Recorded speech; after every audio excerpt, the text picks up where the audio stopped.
if you look in the papers today in Nigeria and the talks of crises and issues here and there across the country, it's one crisis in one state here in Zamfara or the Middle Belt. And for me, that's a serious issue because the North carries a lot of population, and because I'm in agriculture as well, it's also sort of where everything happening in agriculture sort of happens. That's where it starts. And that's basically what inspired this work, where it shows the destruction across the North, and how I believe that the Northern elders, as well as the kings, the emirs, also have to rise to the occasion in stemming these issues before it consumes the entire North. And I'm trying to see how I can advocate for this intervention through my art.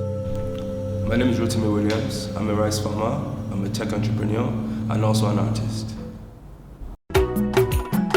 Okay, so this piece is called The Awakening, and it's inspired by His Royal Highness Mohammed Sanusi II, the Emir of Kano, and it basically shows the Emir leading all the kings and emirs in the northern part of the country and elders to rise up to the occasion. You can see in the background sort of depict the destruction ongoing in the north at the moment, and they realize that they cannot remain in this position of influence while their people suffer. So they are all standing up and rising up to the occasion to deal with the issues, and hopefully we actually see this happening. And we've seen His Royal Highness advocate about the issues in the country and the causes of the problem, but we need to see more emirs and more influential people and elders come up and support him on this cause, because this is detrimental. I mean, what is going on is detrimental to the country and to the development of the North itself.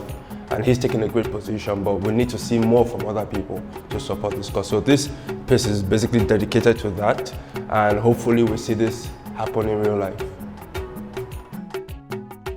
We all know His Royal Highness, and when he steps out, you will notice him, right? So in terms of his attire, what he wears, how he speaks, his command of the language is highly cerebral. I wanted to depict that as well, right? Which is why you see the bronze and the gold effect all going on.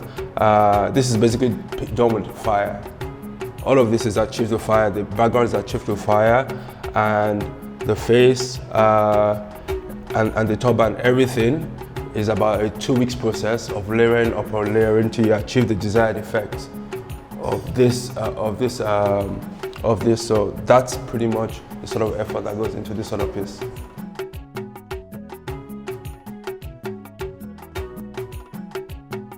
And again, similar to the other piece, this series is called The King's Guards, and it talks about the current issues and what I've read in the papers about what His Royal Highness in Kano is going through. You can see his horns, it's visible there, but it looks like they're trying to fade it out. But instead, what is happening is when you tamper with tradition and culture, right, then you awake a warrior himself, and he's accompanied by those that are very rarely spoken about, which are the King's Guards. And what this basically depicts is that without the King's Guards, you can have no king. So in prominence, you must mention them as well, because they're equally as important. They're the most loyal to the king and most trusted as well.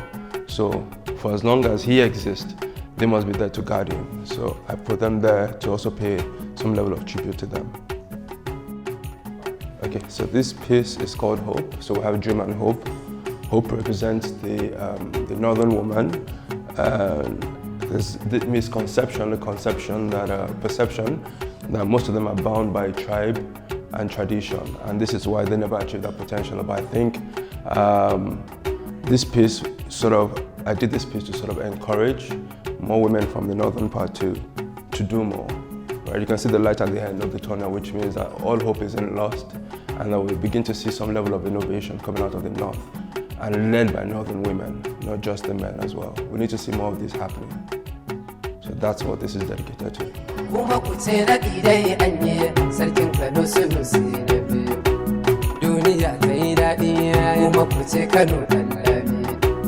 uban matasa